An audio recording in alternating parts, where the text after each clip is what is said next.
తీసుకొచ్చారు మమ్మల్ని. మీరు ఇక్కడ ఎందుకు గెలవనియాలి మమ్మల్ని? లక్ష్యమంతా ఉంది సార్ మీకు. ఆఫీసర్లు తీసుకొచ్చారు సార్ ఇక్కడికి.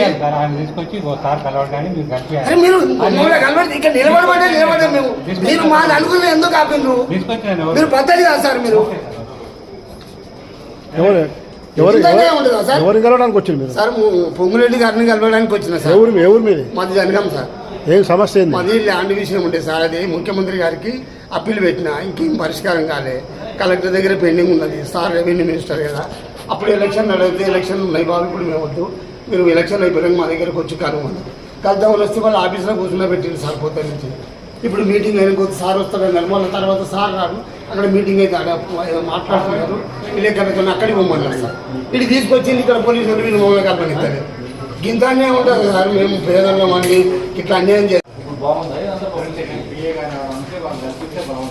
మాకు సార్, మాకు మీరు వాళ్ళకి సెక్యూరిటీ ఉంది సార్, మాకేం సార్? మేము పేదలు, మేము వచ్చి కాళ్ళు ఏదో పట్టుకొని ఏదో ఇచ్చుకోకపోతాం. మీరు మమ్మల్ని ఎందుకు వస్తారు? మా నలుగురిని మీకు ఎలా ఎందుకు విడిచిపెట్టారు? మీరు ఆ 100 మంది ఎట్లా వదిలేరు? మమ్మల్ని ఎందుకు మీరు ఇబ్బంది పెడుతున్నారు? అవును సార్, మీరు ఇబ్బంది పడి మాకే లైన్ ఆపేసేది ఖచ్చితంగా చెప్తున్నా కదా. గిందనే ఉంటుందా సార్? మేము మొత్తం తిండి కాదు లేక మేము 12 రోజులు ఏదో వచ్చినాం సార్. మా భూమి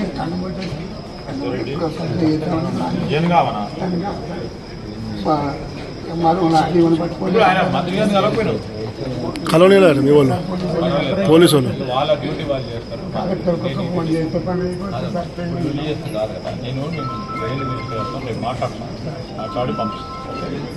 పంపించే ప్రయత్నం చేయండి.